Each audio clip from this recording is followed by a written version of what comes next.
Mis queridos, hoy van a escuchar una verdad que he llevado en lo más hondo de mi ser por mucho tiempo. Una historia tan desgarradora que todavía me hiela la sangre. Imaginen esto. Un día, mientras doña Elena Robles, una maestra jubilada como yo, descansaba en su hogar, escuchó a su nuera Isabel decir con voz gélida: «A la vieja la vamos a echar de esta casa». Esas palabras hicieron temblar su mundo y revelaron una traición impensable de su propio hijo, don Javier. ¿Quieren saber cómo esta abuela valiente, con toda la astucia que dan los años, se defendió y les dio la lección más grande de sus vidas? Quédense conmigo, suscríbanse y descubran cómo su testamento cambió todo.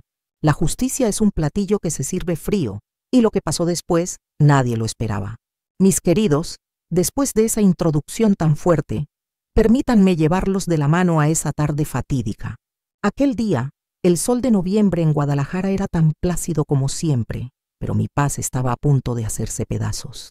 Yo soy Elena Robles, una maestra jubilada de 75 años, y esta casa, la que mi padre construyó con sus propias manos en 1952 en la hermosa colonia americana, es más que mi hogar.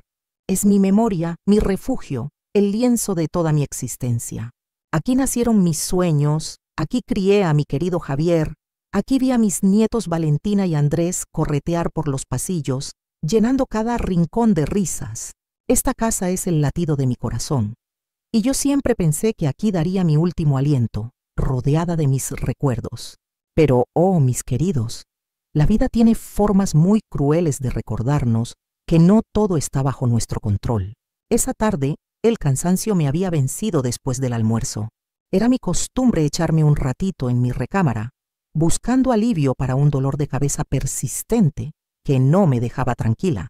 Así que cuando escuché la llave girar en la cerradura y las voces de Javier y su esposa Isabel resonar desde la sala, me quedé inmóvil.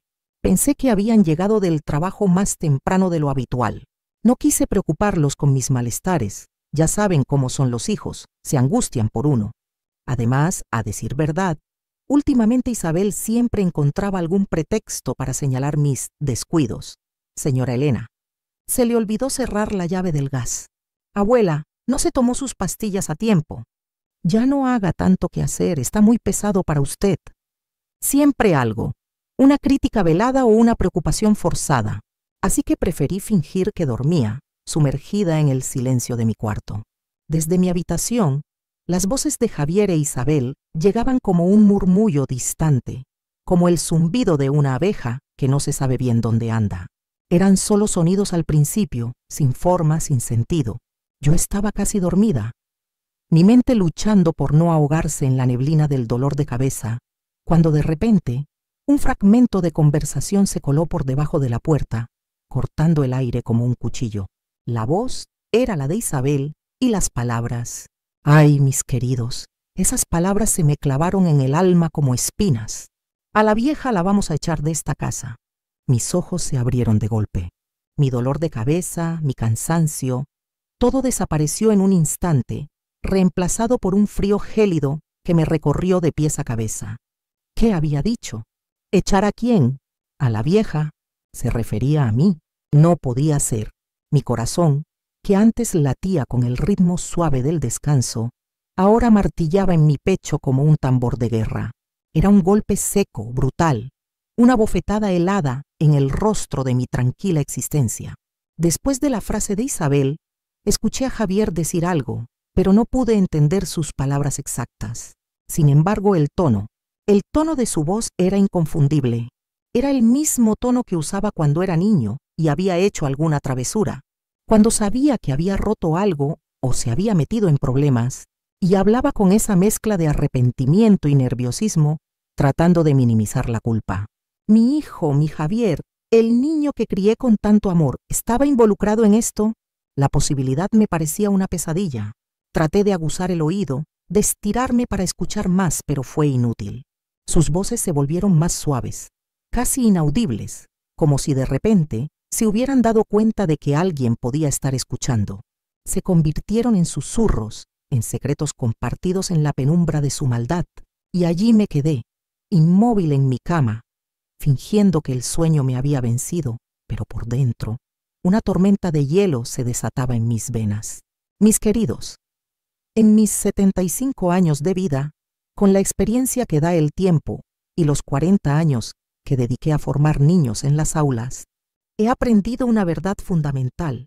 Cuando las personas hablan en secreto, especialmente cuando creen que uno no las escucha, es porque están tramando algo que saben, en lo más profundo de su ser, que está mal. Y mi instinto, ese viejo instinto de maestra que desarrollé al lidiar con pequeños traviesos y sus intrigas, me gritaba que aquí había algo más que una simple discusión. Había algo muy, muy turbio. Esa noche, la cena se me hizo eterna. Miré a Javier y a Isabel con unos ojos completamente diferentes, como si los estuviera viendo por primera vez. Javier apenas levantaba la vista. Sus ojos, que siempre me miraban con cariño, ahora esquivaban los míos, fijos en su plato, removiendo la comida con el tenedor. Era el mismo Javier de niño cuando había roto el florero favorito de mi mamá y no sabía cómo decírmelo. En cambio, Isabel estaba más dulce de lo normal. Una dulzura empalagosa, artificial, que me revolvía el estómago. ¿Cómo se siente, suegra? Ya se le quitó el dolor de cabeza. Me sirvió más agua, me ofreció más frijoles, hasta me dio un beso en la frente antes de irse a su cuarto. Un gesto que en otras circunstancias habría agradecido, pero que ahora sentía como una marca de hipocresía. Había algo falso en toda esa amabilidad, un disfraz mal puesto. Me recordó a los niños de mi escuela que eran exageradamente amables conmigo el día antes de que sus papás vinieran a las juntas por sus bajas calificaciones, esperando ablandarme, esperando que los salvara. Pero yo ya no era una ingenua. Esa noche, después de que se fueron a dormir, me quedé despierta. Las sombras danzaban en el techo de mi recámara, mientras la frase maldita de Isabel resonaba una y otra vez en mi cabeza, como un eco de pesadilla. A la vieja la vamos a echar de esta casa. Por más vueltas que le daba, por más explicaciones que intentaba encontrar, una terrible verdad se imponía. Se referían a mí. Pero, ¿por qué? ¿Qué había hecho yo para merecer semejante traición? Para que mi propio hijo, el niño que crié sola desde los 8 años, planeara echarme de mi propia casa. La indignación se mezclaba con la incredulidad. Me levanté despacito, sigilosamente, y me acerqué a la ventana de mi cuarto. Miré el jardín que he cuidado con tanto esmero durante más de 50 años. Los rosales que planté cuando Javier era apenas un adolescente, el majestuoso árbol de naranjas bajo el cual mis nietos jugaban, riendo a carcajadas cuando eran pequeños. Esta casa, mis queridos, no es solo un montón de ladrillos y un techo. Es mi vida, es mi legado, es el hogar de mis recuerdos. Y si mi propio hijo y su esposa creían que me iba a ir sin luchar, sin pelear por lo que es mío, se equivocaban de cabo a rabo, completamente. Pero primero necesitaba entender, necesitaba desentrañar la verdad detrás de esos susurros venenosos. Y para eso, mis queridos, tendría que hacer algo que jamás pensé que haría en mi propia casa, algo que va en contra de todo lo que siempre he valorado. Espiar a mi propia familia. A la mañana siguiente, me levanté más temprano de lo habitual. Javier e Isabel siempre salían a las 7:30 para el trabajo, así que a las 6 yo ya estaba en la cocina preparando el café, pero esta vez con un propósito muy distinto, con una determinación que nunca había sentido antes. El juego, mis queridos, acababa de empezar, y yo, Elena Robles, la vieja maestra, no pensaba perder. Mis queridos, mi promesa de la noche anterior se convirtió en la fría luz del amanecer en una determinación inquebrantable. Me levanté con el primer rayo de sol, mucho antes de que Javier e Isabel dieran señales de vida. Si ellos salían a trabajar a las 7:30, yo, Elena Robles, ya estaría en la cocina a las 6. Pero esta vez, mi café no solo sería para despertarme, sino para afinar mis sentidos. Necesitaba entender qué oscuro secreto se escondía en los rincones de mi propia casa. Y la única forma de desenterrarlo era prestar atención, una atención aguda, como la que dedicaba a mis alumnos más distraídos. Mientras Javier desayunaba su pan tostado, noté un detalle que antes habría pasado desapercibido. Su teléfono sonó y, de inmediato, un nerviosismo lo invadió, un temblor casi imperceptible en sus manos. Se levantó bruscamente y salió al patio para contestar dándome la espalda. Desde la ventana de la cocina, pude observar cada uno de sus gestos, cómo se pasaba la mano por el pelo, una y otra vez, con esa manía que tenía desde niño cuando algo lo inquietaba de verdad. No podía escuchar una sola palabra de la conversación, pero su postura, la tensión en sus hombros, su expresión angustiada, lo decían todo. Era la cara de un hombre atrapado, acorralado. Cuando regresó Isabel con su voz melosa le preguntó: ¿quién era mi amor? Javier contestó con una rapidez casi sospechosa: nadie importante, del trabajo, cosas rutinarias. Pero, mis queridos, yo conozco a mi hijo, conozco cada tic, cada gesto que lo delata desde que era un chiquillo. Cuando Javier miente sin darse cuenta, se toca el lóbulo de la oreja izquierda. Y en ese instante, allí estaba, su dedo índice rozando esa pequeña parte de su anatomía. Una traición silenciosa que confirmaba mis peores sospechas. Mentía, mentía sin descaro. Después de que se fueron, dejándome sola con mis pensamientos y la certeza de su engaño, tomé una decisión. Hice algo que la Elena Robles de antaño, la que siempre respetaba la privacidad, la que creía en la buena fe, jamás habría hecho. Me puse a revisar los papeles que a veces dejaban sobre la mesa de la sala. Mi ética me gritaba que no lo hiciera, pero mi instinto, el de la maestra que protege a sus alumnos y el de la madre que defiende su hogar, me empujó. Algo muy grave estaba gestándose, y no podía quedarme de brazos cruzados. Entre la pila de periódicos viejos y revistas, encontré unos sobres que me helaron la sangre. Eran del banco y estaban abiertos, como si hubieran sido leídos con prisa. Aunque me resistía a entrometerme en asuntos ajenos, mi curiosidad, o más bien la urgencia, pudo más que mis buenos modales cuando vi unas letras rojas impresas que decían: aviso importante. Lo que leí, mis queridos, me dejó sin aliento, con el alma en un puño. Eran notificaciones de pagos atrasados, una cascada de deudas de la tarjeta de crédito de Javier. Las cantidades eran monstruosas, muchísimo más dinero del que yo ganaba en 6 meses con mi modesta pensión de maestra. El último aviso era una sentencia. Si no pagaba en 15 días, procederían con acciones legales. 15 días. Me desplomé en el sillón, sintiendo cómo el mundo se me venía encima, como si la casa misma se tambaleara bajo mis pies. Mi hijo, mi único hijo, el hombre al que había dedicado mi vida, tenía deudas abismales y yo, su madre, no sabía absolutamente nada. Pero eso no era todo. Había otro documento diferente, con el membrete de una financiera. Mis manos temblaban mientras lo desdoblaba, y cada palabra que leía se convertía en una puñalada. Javier había solicitado un préstamo gigantesco, y había usado mi casa como garantía. Mi casa, la casa que construyó mi padre con el sudor de su frente, el lugar donde nació mi Javier, donde he vivido cada uno de mis 75 años, cada recuerdo, cada pedacito de mi historia, todo estaba en riesgo. Sin decirme una sola palabra, había hipotecado mi hogar, el corazón de mi existencia, para un préstamo que, a juzgar por los otros papeles, no podía pagar. Me quedé allí, sentada, con esos papeles arrugados en mis manos, tratando de procesar la magnitud de la traición, el abismo de su desesperación. En ese instante, todo encajó con una dolorosa claridad.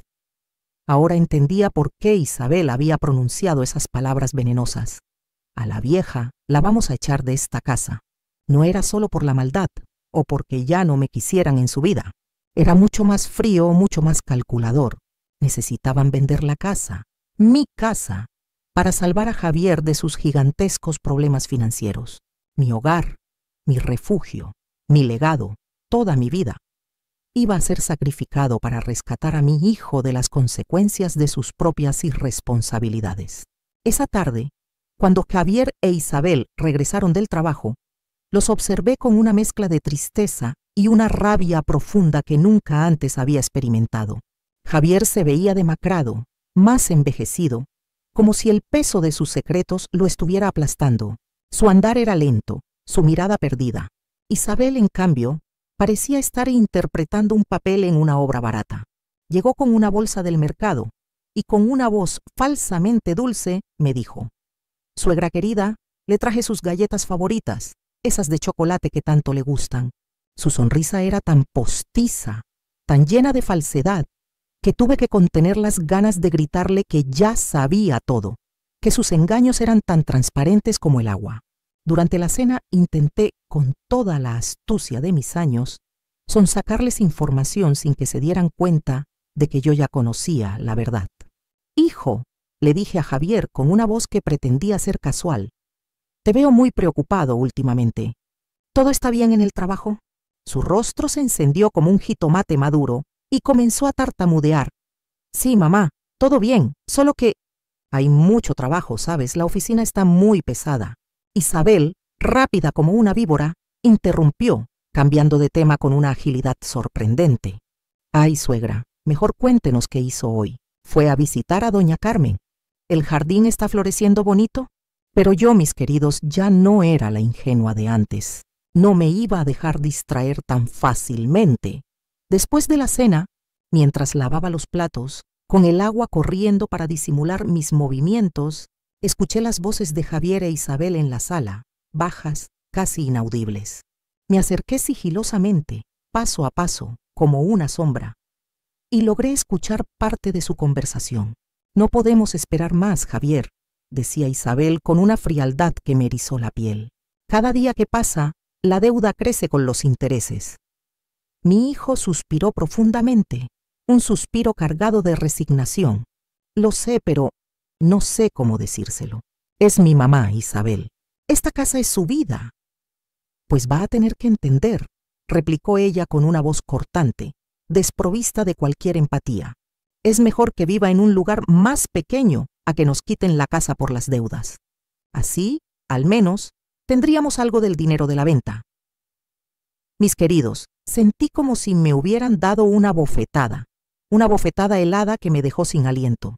No solo querían echarme, sino que ya lo habían decidido todo, cada detalle, sin siquiera consultarme, sin un mínimo de consideración.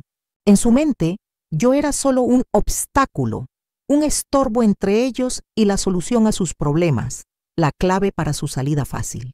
La mujer que había trabajado 40 años para darle una educación a Javier, la que había cuidado a sus hijos con amor, la que había abierto las puertas de su hogar para que él y su esposa vivieran allí cuando no tenían dónde caerse muertos, ahora era un mero fastidio, una carga. Esa noche el sueño se me negó por completo. Me quedé despierta hasta muy tarde, mis ojos fijos en las fotografías que adornaban mi buró. Javier de bebé, con sus ojos grandes y curiosos. Javier en su graduación lleno de promesas. Javier el día de su boda, con esa sonrisa que me llenaba el alma de alegría. En todas las fotos se veía feliz, agradecido, un hijo ejemplar. ¿En qué momento, mis queridos, en qué doloroso momento se había transformado en un hombre capaz de traicionar a su propia madre de esa forma tan cruel? Pero entre la tristeza profunda y la desilusión que me oprimía el pecho, también sentía algo más, algo que brotaba desde lo más hondo de mi ser, un coraje ardiente, ancestral, como el que sentía cuando defendía a mis alumnos de los niños abusivos en el recreo, o cuando enfrentaba a un padre irresponsable. Nadie, ni siquiera mi propio hijo, me iba a quitar mi dignidad sin pelear. Y no solo mi dignidad, sino mi vida, mi casa, mi legado. Si ellos pensaban que iban a jugar conmigo, estaban muy equivocados. Al día siguiente, mis queridos, mientras Javier e Isabel estaban en el trabajo, con la casa en silencio, tomé una decisión. Una decisión que cambiaría el curso de todo. Con las manos todavía temblorosas, pero con una mente clara y resuelta, fui al teléfono y marqué un número que tenía anotado en mi libreta desde hacía años. Un número que pertenecía al hombre que había sido el abogado de mi difunto esposo.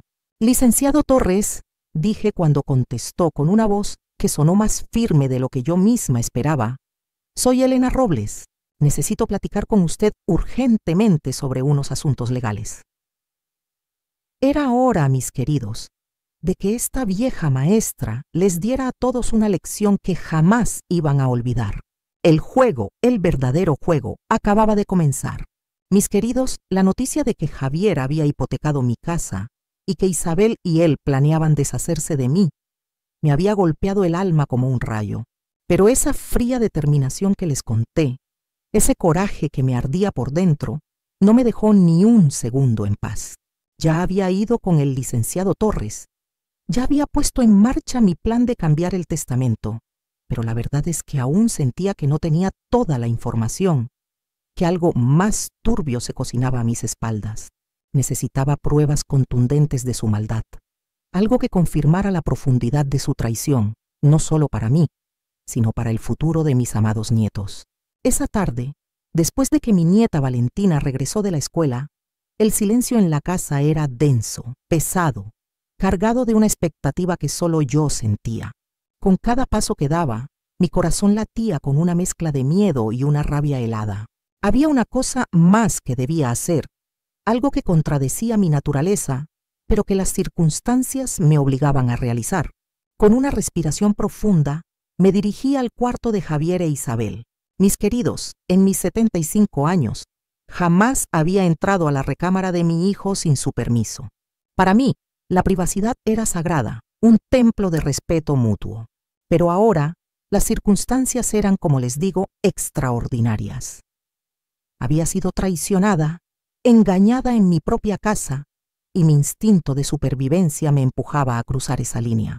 La puerta estaba entreabierta. Entré despacio, sintiendo cada poro de mi piel erizarse, como si el aire mismo estuviera cargado de secretos y mentiras. El cuarto, normalmente ordenado, parecía ahora un escenario de intrigas. Mis ojos exploraron cada rincón, buscando alguna señal, algún rastro de la oscura trama que tejían a mis espaldas. Fue en el buró de Isabel, casi escondida debajo de una pila de revistas, donde mis ojos se posaron en una carpeta. Era sencilla, de cartón manila, pero algo en su discreción me atrajo. Mis manos temblaron al tomarla, y al abrirla, mis queridos, sentí como si la sangre se me helara por completo. Lo primero que vi fueron folletos de casas de retiro, de esos lugares para adultos mayores, con fotos engañosas de jardines frondosos y sonrientes ancianos. Pero lo que me hizo temblar aún más fueron los precios, marcados con pluma roja en círculos rabiosos. El más económico costaba la friolera de 8,000 pesos al mes, casi toda mi pensión. 8,000 pesos, aquel lugar, de un amarillo pálido y con ventanas diminutas que me había enseñado Lucía, era una prisión disfrazada. Mis ojos se llenaron de lágrimas de rabia contenida. Pero había algo peor. Escondida entre los folletos, encontré una hoja de cuaderno, doblada varias veces, escrita a puño y letra de Isabel. La letra, que en otras ocasiones me había parecido tan bonita, ahora se veía como garabatos venenosos. El título, escrito con una caligrafía impecable, rezaba: Plan para convencer a suegra. Mis queridos, al leer esa lista, sentí como si me clavaran miles de puñales por todo el cuerpo, uno tras otro, en el alma misma. Punto 1. Hacerle ver que está muy mayor para vivir sola. Ahí estaba. Todas esas preocupaciones por mi edad, esas insinuaciones sobre lo grande que me quedaba la casa. Todo era parte de su macabro plan. Punto 2. Mencionar los accidentes que podrían pasar. Recordé cómo Isabel me había contado, con una dulzura falsa, historias de ancianas que se caían, que se olvidaban la estufa encendida. Todo era parte de su estrategia para meterme miedo. Punto 3. Presentarle el asilo como algo temporal. Querían hacerme creer que solo sería por un tiempo, para que yo accediera con menos resistencia, para que bajara la guardia ante sus mentiras. ¡Qué víbora! Y luego, mis queridos, vino el punto que me dejó sin aliento, que me hizo sentir el verdadero hielo en mis venas. Punto 4. Si se niega, buscar ayuda médica para declararla incapaz. Incapaz. Querían hacerme pasar por loca, por demente, para arrebatarme lo único que me quedaba: mi cordura, mi dignidad, mi derecho a decidir sobre mi propia vida. Y la última línea, Esa frase escrita con la misma letra cuidadosa de Isabel me destrozó el alma por completo. Javier debe ser firme, no dejarse convencer por lágrimas. Mi propio hijo, mi Javier, estaba involucrado en este plan despiadado, y ella le pedía que no se conmoviera por mi dolor, por mis súplicas. No podía creer lo que mis ojos estaban viendo, lo que mis manos temblorosas sostenían. No solo habían planificado echarme de mi hogar, de la casa que tanto amaba, sino que habían diseñado toda una estrategia, fría y calculadora, para manipularme, para doblegar mi voluntad. Y si yo me negaba, si no caía en su trampa, estaban dispuestos a declararme incapaz mentalmente, a despojarme de mi juicio para poder hacer lo que quisieran conmigo y con mis bienes. Mis queridos, me senté en su cama, con esos papeles arrugados entre mis dedos, y por primera vez en muchos, muchos años, lloré. Pero no era un llanto de tristeza o de desesperación, era un llanto de rabia, de pura y ardiente furia. Cuando Javier e Isabel llegaron esa tarde, yo ya estaba en la sala, esperándolos. Había preparado una taza de té, como si nada. Mi rostro no mostraba ni una pizca de la tormenta que se desataba en mi interior, ni un solo indicio de lo que había descubierto. Isabel llegó con su actuación de siempre, su sonrisa falsa, su voz melosa. «¿Cómo está, suegra?» ¿Descansó bien? Javier, por su parte, apenas me saludó y se fue directo a bañarse, intentando evadir mi mirada, mi presencia. Pero yo, mis queridos, ya los observaba con ojos diferentes. Ya no veía a mi nuera como la hija que alguna vez había creído que era. Ahora solo veía a una mujer fría, calculadora, una víbora disfrazada de bondad. Y a Javier, ay, a mi Javier, ya no lo veía como a mi bebé, el niño que crié con tanto amor, sino como a un hombre cobarde, débil, que prefería sacrificar a su propia madre antes que enfrentar sus problemas como un hombre. Durante la cena, Isabel no perdió el tiempo. Comenzó a ejecutar su plan, punto por punto, exactamente como lo tenía escrito en esa lista que había encontrado. «Suegra», me dijo con esa voz dulce y empalagosa, «estaba pensando que esta casa es muy grande para usted sola. ¿No se siente a veces muy, muy solita aquí, abuela?» La miré directamente a los ojos, con una calma que me sorprendió a mí misma. «No, hijita, esta casa nunca está sola, mientras yo esté en ella». Isabel no se dio por vencida. «Es que a veces me preocupo, suegra. El otro día se le olvidó apagar la estufa y ayer se tropezó en el baño. Tal vez sería bueno que estuviera en un lugar donde hubiera gente que la cuidara, donde estuviera más segura, ¿no cree?» Javier no decía absolutamente nada. Solo removía la comida en su plato, con la mirada baja, como un niño castigado. Pero yo ya no sentía lástima por él, mis queridos. Esa parte de mí se había congelado. «Mira, Isabel», le contesté con una tranquilidad que las desconcertó. «He vivido 75 años cuidándome sola. Creo que puedo seguir haciéndolo un tiempo más, y si no, ya veré yo qué hago». Ella insistió, sin importarle mi respuesta, siguiendo su guión al pie de la letra. «Pero es que hay lugares tan bonitos, suegra, como hoteles. Podría conocer gente de su edad, hacer actividades, tener enfermeras las 24 horas. Era la misma propaganda que venía en los folletos.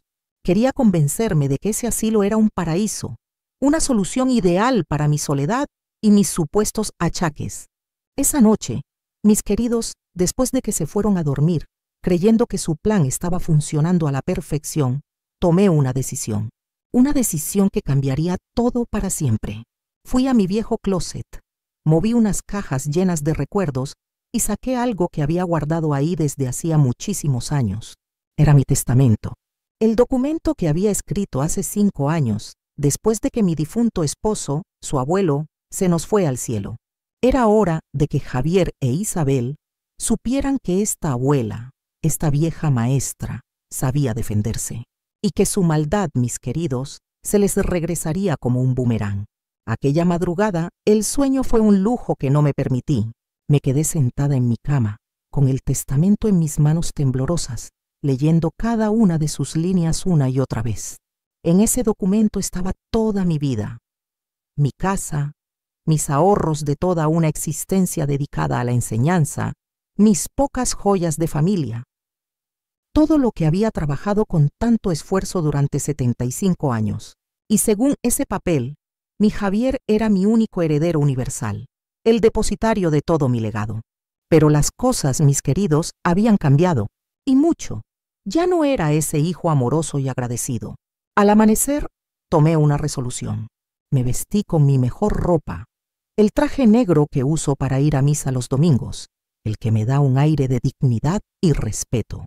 Me peiné con esmero. Me puse los aretes de perlas que mi esposo me había regalado en nuestro aniversario. Si iba a enfrentar a mi propia familia, lo haría con toda la entereza que me quedaba. Salí de casa antes de que Javier e Isabel despertaran, antes de que el sol iluminara por completo la colonia americana. Tenía que llegar temprano a la oficina del licenciado Torres. Cuando llegué, su secretaria me dijo que el licenciado aún no había llegado. Pero yo, mis queridos, me planté firme. Mi hija, le dije con una voz que no admitía objeciones. Dígame que doña Elena está aquí y que es urgente. Él me va a recibir. Y así fue. Licenciado, le dije, ya sentada frente a su escritorio, con una calma que me sorprendió. Necesito cambiar mi testamento hoy mismo. No mañana, no la próxima semana. Hoy. Le conté todo lo que había descubierto. La lista de Isabel, el plan para declararme incapaz, la manipulación durante la cena, cada detalle de su maquiavélica estrategia. El licenciado me escuchaba con atención, moviendo la cabeza con una tristeza evidente. Doña Elena, me dijo, lo que me cuenta es muy grave, pero cambiar un testamento es algo muy serio. ¿Está usted completamente segura de esto? Le expliqué mi plan, mis queridos. No era venganza lo que buscaba, no era simplemente pagarles con la misma moneda. Era justicia. Javier había decidido traicionarme, usar mi confianza, mi amor de madre, para meterme en sus problemas y después echarme de mi propia casa. Pero él no sabía, mis queridos, que esta vieja maestra tenía más cartas bajo la manga de las que él jamás podría imaginar. Quiero dejarle la casa a mis nietos, le dije al licenciado, con una firmeza que me salió del alma, a Valentina y a Andrés, pero con una condición, que no puedan venderla hasta que cumplan 30 años y que mientras tanto yo tenga el derecho de vivir aquí, en mi casa, hasta el día de mi muerte. El licenciado escribía sin parar, con una expresión seria en su rostro. También quiero dejar una parte de mis ahorros para la educación de Valentina y Mateo, para que para que Javier no pueda tocar ni un solo peso de ese dinero, ni uno solo. Pero la parte más importante, mis queridos, la parte que sería como un golpe directo al corazón de su soberbia, vino después. Y quiero, le dije al licenciado con una voz que se me quebró un poco, pero que mantuve firme. Quiero que en el testamento quede escrito exactamente por qué estoy haciendo estos cambios. Que quede claro que Javier traicionó mi confianza, que me mintió, que intentó echarme de mi propia casa, y que por eso, por esas acciones, ya no es mi heredero principal. Quería que la verdad, esa verdad tan amarga, quedara registrada para siempre. Mientras el licenciado preparaba los documentos, mis pensamientos volaban, repasando cada momento, cada recuerdo. Javier no nació malo, mis queridos. Fue un buen niño, un buen estudiante, siempre cariñoso conmigo. ¿En qué momento se había convertido en un hombre tan débil, tan cobarde, que prefería mentir y traicionar antes que enfrentar sus problemas con valor? Y Lucía, ay Lucía, esa mujer había llegado a mi familia como una víbora, sembrando ideas venenosas en la cabeza de mi hijo, envenenando su corazón. Cuando terminamos con el testamento, el licenciado me preguntó con voz suave, ¿cuándo piensa decirles, doña Elena? Todavía no, le contesté, con una sonrisa que no era de alegría, sino de fría determinación. Primero quiero ver hasta dónde son capaces de llegar. Quiero que ellos mismos caven su propia tumba. El licenciado me miró con respeto, casi con admiración. Usted es una mujer muy valiente, doña Elena, pero tenga cuidado. Cuando las personas desesperadas se sienten acorraladas, pueden hacer cosas terribles. Cuando mis queridos, la noticia de que Javier había hipotecado mi casa y que Isabel y él planeaban deshacerse de mí, me había golpeado el alma como un rayo. Pero esa fría determinación que les conté, ese coraje que me ardía por dentro, no me dejó ni un segundo en paz. Ya había ido con el licenciado Torres, ya había puesto en marcha mi plan de cambiar el testamento, pero la verdad es que aún sentía que no tenía toda la información, que algo más turbio se cocinaba a mis espaldas. Necesitaba pruebas contundentes de su maldad, algo que confirmara la profundidad de su traición, no solo para mí, sino para el futuro de mis amados nietos. Esa tarde, después de que mi nieta Valentina regresó de la escuela, el silencio en la casa era denso, pesado, cargado de una expectativa que solo yo sentía. Con cada paso que daba, mi corazón latía con una mezcla de miedo y una rabia helada. Había una cosa más que debía hacer, algo que contradecía mi naturaleza, pero que las circunstancias me obligaban a realizar. Con una respiración profunda, me dirigí al cuarto de Javier e Isabel. Mis queridos, en mis 75 años, jamás había entrado a la recámara de mi hijo sin su permiso. Para mí la privacidad era sagrada, un templo de respeto mutuo. Pero ahora, las circunstancias eran, como les digo, extraordinarias. Había sido traicionada, engañada en mi propia casa, y mi instinto de supervivencia me empujaba a cruzar esa línea. La puerta estaba entreabierta. Entré despacio, sintiendo cada poro de mi piel erizarse, como si el aire mismo estuviera cargado de secretos y mentiras. El cuarto, normalmente ordenado, parecía ahora un escenario de intrigas. Mis ojos exploraron cada rincón, buscando alguna señal, algún rastro de la oscura trama que tejían a mis espaldas. Fue en el buró de Isabel, casi escondida debajo de una pila de revistas, donde mis ojos se posaron en una carpeta. Era sencilla, de cartón manila, pero algo en su discreción me atrajo. Mis manos temblaron al tomarla, y al abrirla, mis queridos, sentí como si la sangre se me helara por completo. Lo primero que vi fueron folletos de casas de retiro, de esos lugares para adultos mayores, con fotos engañosas de jardines frondosos y sonrientes ancianos. Pero lo que me hizo temblar aún más fueron los precios, marcados con pluma roja en círculos rabiosos. El más económico costaba la friolera de 8,000 pesos al mes, casi toda mi pensión. 8,000 pesos. Aquel lugar, de un amarillo pálido y con ventanas diminutas que me había enseñado Lucía, era una prisión disfrazada. Mis ojos se llenaron de lágrimas de rabia contenida. Pero había algo peor. Escondida entre los folletos, encontré una hoja de cuaderno, doblada varias veces, escrita a puño y letra de Isabel. La letra, que en otras ocasiones me había parecido tan bonita, ahora se veía como garabatos venenosos.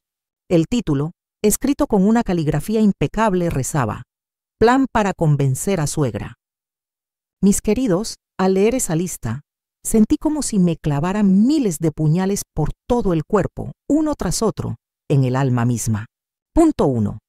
Hacerle ver que está muy mayor para vivir sola. Ahí estaba, todas esas preocupaciones por mi edad, esas insinuaciones sobre lo grande que me quedaba la casa. Todo era parte de su macabro plan. Punto 2. Mencionar los accidentes que podrían pasar. Recordé cómo Isabel me había contado, con una dulzura falsa, historias de ancianas que se caían, que se olvidaban la estufa encendida. Todo era parte de su estrategia para meterme miedo. Punto 3. Presentarle el asilo como algo temporal. Querían hacerme creer que solo sería por un tiempo, para que yo accediera con menos resistencia, para que bajara la guardia ante sus mentiras. ¡Qué víbora! Y luego, mis queridos, vino el punto que me dejó sin aliento, que me hizo sentir el verdadero hielo en mis venas. Punto 4. Si se niega a buscar ayuda médica para declararla incapaz. Incapaz. Querían hacerme pasar por loca, por demente, para arrebatarme lo único que me quedaba, mi cordura, mi dignidad, mi derecho a decidir sobre mi propia vida. Y la última línea, esa frase escrita con la misma letra cuidadosa de Isabel, me destrozó el alma por completo. Javier debe ser firme, no dejarse convencer por lágrimas. Mi propio hijo, mi Javier, estaba involucrado en este plan despiadado, y ella le pedía que no se conmoviera por mi dolor, por mis súplicas. No podía creer lo que mis ojos estaban viendo, lo que mis manos temblorosas sostenían. No solo habían planificado echarme de mi hogar, de la casa que tanto amaba, sino que habían diseñado toda una estrategia, fría y calculadora, para manipularme, para doblegar mi voluntad. Y si yo me negaba, si no caía en su trampa, estaban dispuestos a declararme incapaz mentalmente, a despojarme de mi juicio para poder hacer lo que quisieran conmigo y con mis bienes. Mis queridos, me senté en su cama, con esos papeles arrugados entre mis dedos, y por primera vez en muchos, muchos años lloré. Pero no era un llanto de tristeza o de desesperación, era un llanto de rabia, de pura y ardiente furia. Cuando Javier e Isabel llegaron esa tarde, yo ya estaba en la sala, esperándolos. Había preparado una taza de té como si nada. Mi rostro no mostraba ni una pizca de la tormenta que se desataba en mi interior, ni un solo indicio de lo que había descubierto. Isabel llegó con su actuación de siempre, su sonrisa falsa, su voz melosa. «¿Cómo está, suegra?» «Descansó bien». Javier, por su parte, apenas me saludó y se fue directo a bañarse, intentando evadir mi mirada, mi presencia. Pero yo, mis queridos, ya los observaba con ojos diferentes. Ya no veía a mi nuera como la hija que alguna vez había creído que era. Ahora solo veía a una mujer fría, calculadora, una víbora disfrazada de bondad. Y a Javier, ay, a mi Javier, ya no lo veía como a mi bebé, el niño que crié con tanto amor, sino como a un hombre cobarde, débil, que prefería sacrificar a su propia madre antes que enfrentar sus problemas como un hombre. Durante la cena, Isabel no perdió el tiempo. Comenzó a ejecutar su plan, punto por punto, exactamente como lo tenía escrito en esa lista que había encontrado. «Suegra», me dijo con esa voz dulce y empalagosa, «estaba pensando que esta casa es muy grande para usted sola. ¿No se siente a veces muy, muy solita aquí, abuela?» La miré directamente a los ojos, con una calma que me sorprendió a mí misma. «No, hijita, esta casa nunca está sola, mientras yo esté en ella». Isabel no se dio por vencida. «Es que a veces me preocupo, suegra. El otro día se le olvidó apagar la estufa, y ayer se tropezó en el baño. Tal vez sería bueno que estuviera en un lugar donde hubiera gente que la cuidara, donde estuviera más segura, ¿no cree?» Javier no decía absolutamente nada. Solo removía la comida en su plato, con la mirada baja, como un niño castigado. Pero yo ya no sentía lástima por él, mis queridos. Esa parte de mí se había congelado. «Mira, Isabel», le contesté con una tranquilidad que las desconcertó. «He vivido 75 años cuidándome sola. Creo que puedo seguir haciéndolo un tiempo más, y si no, ya veré yo qué hago». Ella insistió, sin importarle mi respuesta, siguiendo su guión al pie de la letra. «Pero es que hay lugares tan bonitos, suegra, como hoteles.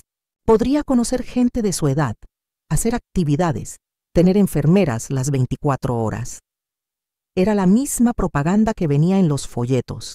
Quería convencerme de que ese asilo era un paraíso, una solución ideal para mi soledad y mis supuestos achaques. Esa noche, mis queridos, después de que se fueron a dormir, creyendo que su plan estaba funcionando a la perfección, tomé una decisión que cambiaría todo para siempre. Fui a mi viejo closet, moví unas cajas llenas de recuerdos y saqué algo que había guardado ahí desde hacía muchísimos años. Era mi testamento, el documento que había escrito hace 5 años, después de que mi difunto esposo, su abuelo, se nos fue al cielo. Era hora de que Javier e Isabel supieran que esta abuela, esta vieja maestra, sabía defenderse, y que su maldad, mis queridos, se les regresaría como un boomerang. Aquella madrugada, el sueño fue un lujo que no me permití. Me quedé sentada en mi cama, con el testamento en mis manos temblorosas, leyendo cada una de sus líneas una y otra vez.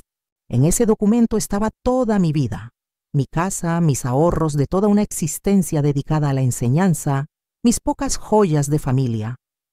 Todo lo que había trabajado con tanto esfuerzo durante 75 años. Y según ese papel, mi Javier era mi único heredero universal, el depositario de todo mi legado. Pero las cosas, mis queridos, habían cambiado. Y mucho. Ya no era ese hijo amoroso y agradecido. Al amanecer, tomé una resolución.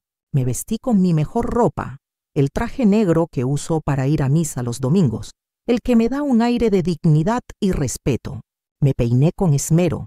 Me puse los aretes de perlas que mi esposo me había regalado en nuestro aniversario. Si iba a enfrentar a mi propia familia, lo haría con toda la entereza que me quedaba. Salí de casa antes de que Javier e Isabel despertaran, antes de que el sol iluminara por completo la colonia americana. Tenía que llegar temprano a la oficina del licenciado Torres. Cuando llegué, su secretaria me dijo que el licenciado aún no había llegado. Pero yo, mis queridos, me planté firme. «Mi hija», le dije con una voz que no admitía objeciones, «dígame que doña Elena está aquí y que es urgente. Él me va a recibir». Y así fue. «Licenciado», le dije, ya sentada frente a su escritorio, con una calma que me sorprendió. «Necesito cambiar mi testamento hoy mismo. No mañana, no la próxima semana, hoy». Le conté todo lo que había descubierto. La lista de Isabel, el plan para declararme incapaz, la manipulación durante la cena, cada detalle de su maquiavélica estrategia. El licenciado me escuchaba con atención, moviendo la cabeza con una tristeza evidente. «Doña Elena», me dijo, «lo que me cuenta es muy grave, pero cambiar un testamento es algo muy serio. ¿Está usted completamente segura de esto?». Le expliqué mi plan, mis queridos. No era venganza lo que buscaba. No era simplemente pagarles con la misma moneda. Era justicia. Javier había decidido traicionarme, usar mi confianza, mi amor de madre, para meterme en sus problemas y después echarme de mi propia casa.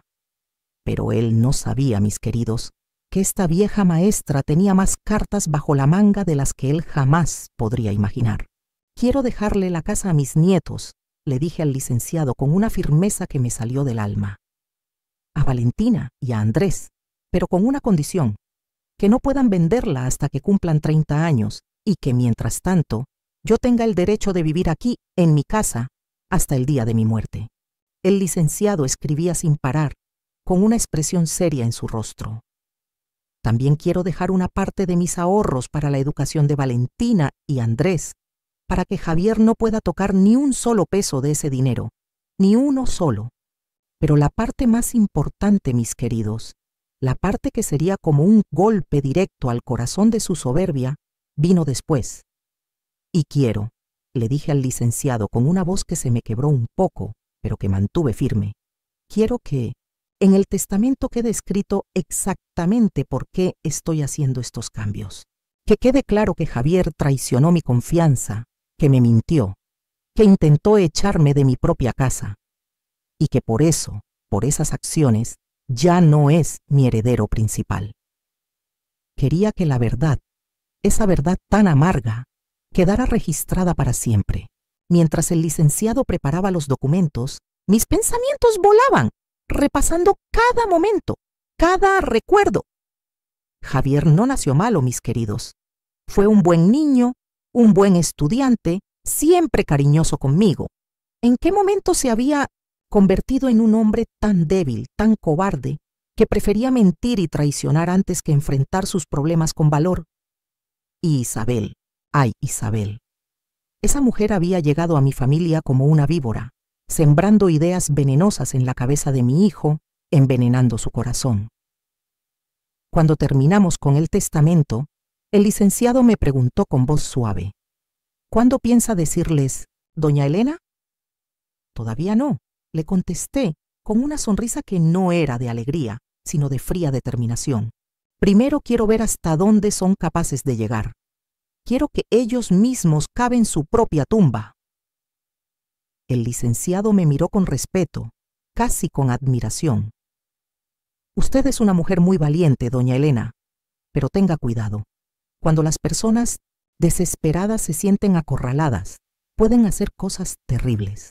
Cuando regresé a casa, encontré a Isabel en la cocina hablando por teléfono. Su voz era baja, apresurada. En cuanto me vio, se despidió rápidamente. «Te hablo después. Adiós». Se notaba nerviosa, como si la hubiera descubierto en algo. «¿Con quién hablaba, hijita?», le pregunté con la voz más inocente que pude fingir. «Con una amiga del trabajo», me contestó sin mirarme a los ojos. «Estábamos organizando una despedida para una compañera». Esa tarde, mientras Isabel hacía el quehacer, la observé más de cerca. Había algo diferente en ella, una ansiedad apenas contenida. Cada vez que cuando regrese a casa, encontré a Isabel en la cocina hablando por teléfono. Su voz era baja, apresurada, como si estuviera ocultando algo. En cuanto me vio, se despidió rápidamente. Te hablo después. Adiós. Se notaba nerviosa, con una actitud de quien ha sido descubierto en un acto indebido. ¿Con quién hablaba, hijita?, le pregunté con la voz más inocente que pude fingir. Con una amiga del trabajo, me contestó sin mirarme a los ojos. Estábamos organizando una despedida para una compañera. Esa tarde, mientras Isabel hacía el quehacer, la observé más de cerca. Había algo diferente en ella, una ansiedad apenas contenida que se notaba en cada movimiento, en cada pausa. Cada vez que su teléfono sonaba, ella se escabullía a otro cuarto para contestar, como si tuviera miedo de que yo escuchara sus conversaciones. Y cuando Javier llegó del trabajo, los dos se encerraron en su recámara por más de una hora. Desde mi cuarto, apenas podía escuchar sus voces, un murmullo constante y bajito, como si estuvieran compartiendo un secreto de vital importancia. En la cena, tanto Javier como Isabel parecían estar representando una obra de teatro.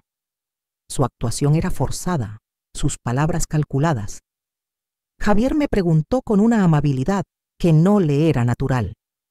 ¿Cómo se siente, mamá? ¿No ha tenido mareos últimamente? Isabel, siempre lista para apoyar el engaño, añadió: es que a nuestra edad, cualquier caída puede ser muy peligrosa. El otro día leí en el periódico de una señora que se cayó en su casa y estuvo 3 días en el suelo sin que nadie la encontrara. Estaban siguiendo su plan al pie de la letra, intentando infundirme miedo para que yo misma pidiera irme de mi hogar. Pero yo, mis queridos, ya no era la mujer ingenua de hace una semana. No se preocupen por mí, les dije con una calma que los desconcertó. Tengo muy buena salud para mi edad. El doctor me dijo en mi último chequeo que puedo vivir muchos años más, gracias a Dios. Vi cómo Javier e Isabel se miraron con preocupación, con un pánico apenas disimulado. Esa no era la respuesta que esperaban. Su guión se estaba desmoronando ante mis ojos.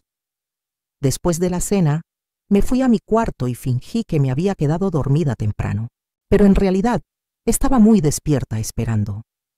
Como a las 10 de la noche, escuché que Javier e Isabel salieron de la casa. Desde mi ventana, los vi subirse al coche e irse. Era muy raro, porque nunca salían entre semana a esa hora. Aprovechando que no estaban, fui a revisar su recámara otra vez. Esta vez, mis queridos, encontré algo que confirmó mis peores sospechas. No solo había más folletos de casas de retiro, sino también información sobre cómo internar a una persona mayor sin su consentimiento.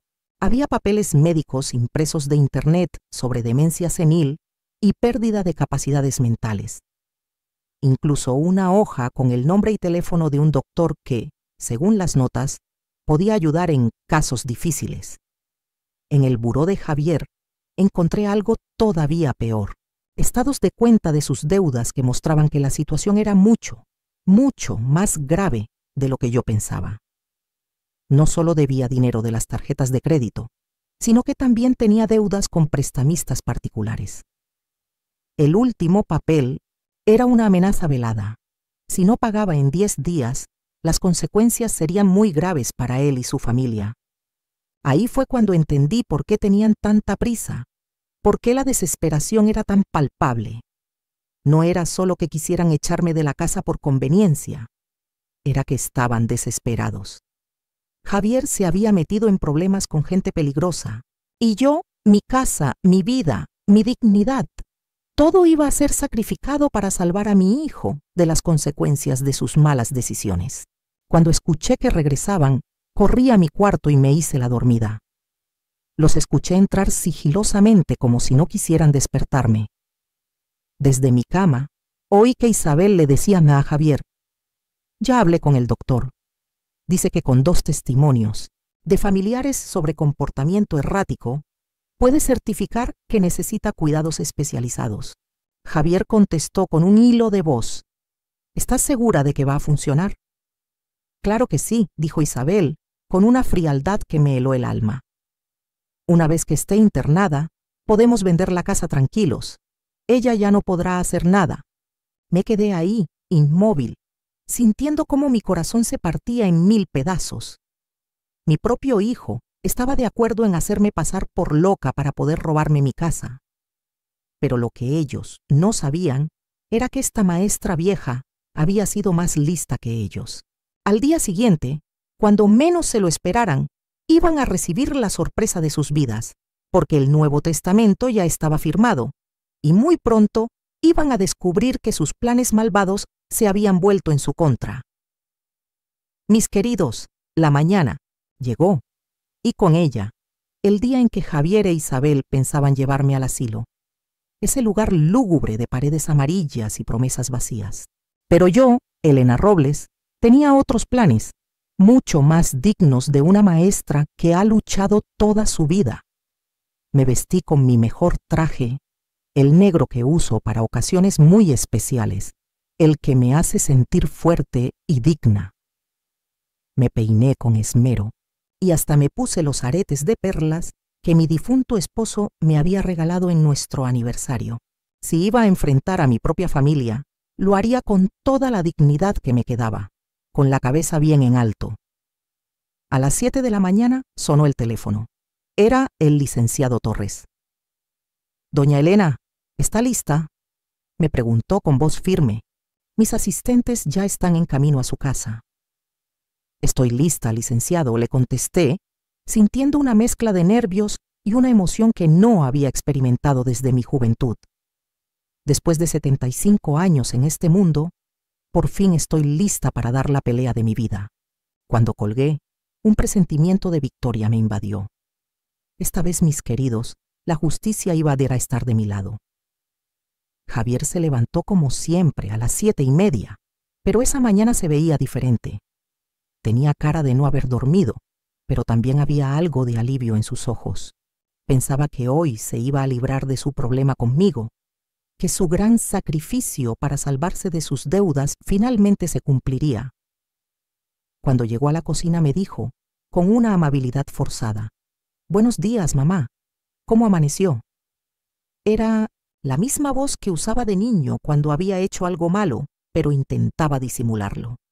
Isabel apareció poco después, ya vestida y arreglada, aunque normalmente se tardaba más en alistarse. «Suegra», me dijo con esa sonrisa falsa que ya conocía tan bien, «hoy va a ser un día muy especial. Vamos a ir a conocer un lugar muy bonito donde vas a estar muy cómoda». Me sirvió café y hasta me puso azúcar extra, como si fuera mi último desayuno en casa. Y en cierta forma, mis queridos, así era. Valentina, mi nieta, bajó para desayunar antes de irse a la preparatoria, pero cuando vio el ambiente tenso en la cocina, lo entendió inmediatamente. Me miró con preocupación, recordando nuestra conversación. «¿A dónde van a ir?», preguntó fingiendo inocencia. «Tu abuela va a conocer un lugar donde va a estar mejor cuidada», contestó Isabel con voz dulzona. «Es por su propio bien». Valentina me miró directamente a los ojos, con esos ojos grandes y claros que tanto amo. «¿Usted quiere ir, abuela?». La pregunta era una trampa para sus papás, y yo decidí jugar el juego. «Pues si tu papá dice que es lo mejor para mí». Javier se puso incómodo con la pregunta de Valentina. «Hija, son cosas de adultos. Tu abuela va a estar muy bien». Pero Valentina insistió con su espíritu fuerte. «¿Y si ella no quiere ir?». Isabel intervino rápidamente. «El doctor dice que a veces las personas mayores no saben lo que es mejor para ellas. Por eso la familia tiene que tomar decisiones por ellas». Vi cómo Valentina apretaba los puños. Mi nieta tenía el mismo carácter fuerte que yo y estaba haciendo un esfuerzo enorme para no explotar. A las 9 de la mañana, después de que Valentina se fue a la escuela, Javier me dijo: «Mamá, ya es hora de irnos». Había algo en su voz que sonaba definitivo, como una despedida irrevocable. «¿A dónde vamos exactamente?». Y pregunté, aunque ya sabía la respuesta. «A conocer el lugar del que te platicamos, mamá. Va a ver que le va a gustar mucho», dijo Javier, intentando sonar convencido. Isabel agregó con una sonrisa de victoria: «Ya empacamos algunas de sus cosas, solo lo necesario para los primeros días». Cuando vi las maletas junto a la puerta, sentí una mezcla de tristeza y una rabia fría que casi me ahoga. Habían empacado mi ropa, mis medicinas, hasta algunas fotografías, como si ya fuera un hecho que me quedaría en el asilo. Habían decidido mi vida sin consultarme, como si yo fuera un mueble viejo que estorbaba y había que guardar en una bodega. Javier cargó las maletas al coche mientras Isabel me ayudaba a ponerme el suéter. Va a ver, suegra, que este cambio va a ser muy bueno para usted. Va a conocer personas de su edad, va a tener actividades, enfermeras que la cuiden las 24 horas. Su actuación era perfecta, pero yo ya conocía la verdad detrás de toda esa supuesta preocupación. Cuando íbamos saliendo de mi casa, miré hacia atrás una última vez, mi jardín con los rosales que había plantado, la ventana de mi recámara donde había cosido miles de vestidos, la puerta por donde había entrado como recién casada hace más de 50 años. Si el plan de Javier e Isabel funcionaba, esta sería la última vez que vería mi hogar. Pero mientras subía al coche, sonreí para mis adentros, porque en exactamente una hora, el licenciado Torres y sus asistentes iban a llegar a mi casa para ejecutar mi plan. Y cuando Javier e Isabel regresaran después de dejarme en ese asilo, se iban a encontrar con una sorpresa que jamás olvidarían. El viaje al asilo fue silencioso. Javier manejaba concentrado, como si quisiera terminar con esto lo más rápido posible. Isabel volteaba de vez en cuando para sonreírme, pero yo veía el alivio en sus ojos. Pensaba que ya había ganado, que ya tenía la casa prácticamente vendida y las deudas de Javier solucionadas. El asilo estaba en las afueras de la ciudad, en una zona que no conocía.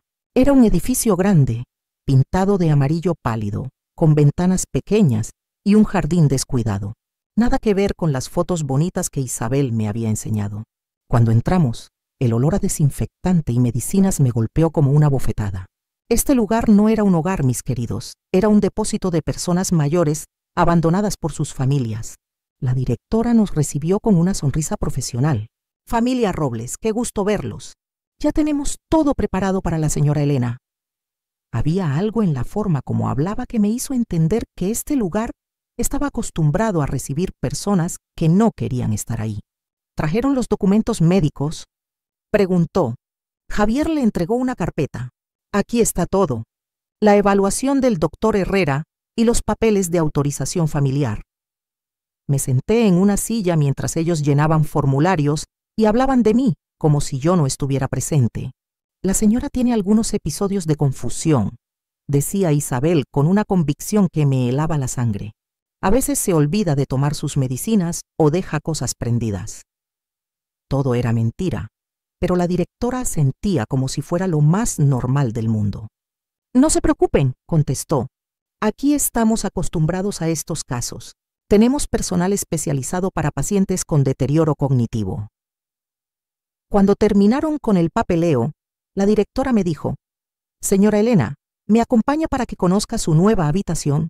Me levanté obedientemente, como si fuera la anciana confundida que ellos querían que fuera, que no entendía lo que estaba pasando.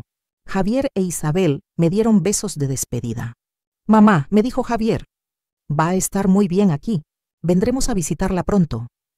Pero en sus ojos vi algo que me partió el corazón, mis queridos. Alivio. Mi propio hijo se sentía aliviado de deshacerse de mí. Cuando se fueron, me quedé parada en la ventana de mi nueva habitación, viendo cómo su coche desaparecía en la distancia. La habitación era pequeña, con una cama individual, un buró viejo y un pequeño closet. Las paredes eran blancas y frías, sin vida, nada que ver con mi casa, y llena de recuerdos y fotografías de toda una existencia. Pero no me quedé triste por mucho tiempo, porque sabía que en ese mismo momento el licenciado Torres estaba llegando a mi casa con documentos que iban a cambiar todo. Javier e Isabel habían ganado la primera batalla, pero la guerra apenas estaba comenzando, y cuando regresaran a casa, pensando que ya habían resuelto todos sus problemas, se iban a encontrar con que esta abuela todavía tenía muchas cartas por jugar. Mientras yo estaba conociendo mi nueva habitación en el asilo, Javier e Isabel manejaban de regreso a casa con una sensación de misión cumplida. No sabían que en ese mismo momento el licenciado Torres y 2 de sus asistentes estaban parados frente a la puerta de mi casa con documentos legales que iban a cambiar todo para siempre. En el asilo, la encargada de Yassi, mis queridos, esta es mi historia, la prueba de que jamás es tarde para defender lo nuestro, nuestra dignidad y, lo más importante, a nuestra familia. Javier aprendió una lección amarga e Isabel enfrentó las consecuencias de su avaricia. Pero, ¿saben qué es lo más hermoso? Que el perdón, cuando es sincero, reconstruye lo que se pensaba perdido. Ahora, cuéntenme ustedes, ¿alguna vez vivieron una traición familiar? ¿Cómo actuaron? Dejen sus vivencias en los comentarios y compartan este video. Que otras abuelas sepan que no están solas y que la justicia verdadera siempre triunfa. Hasta la próxima, con el corazón en la mano.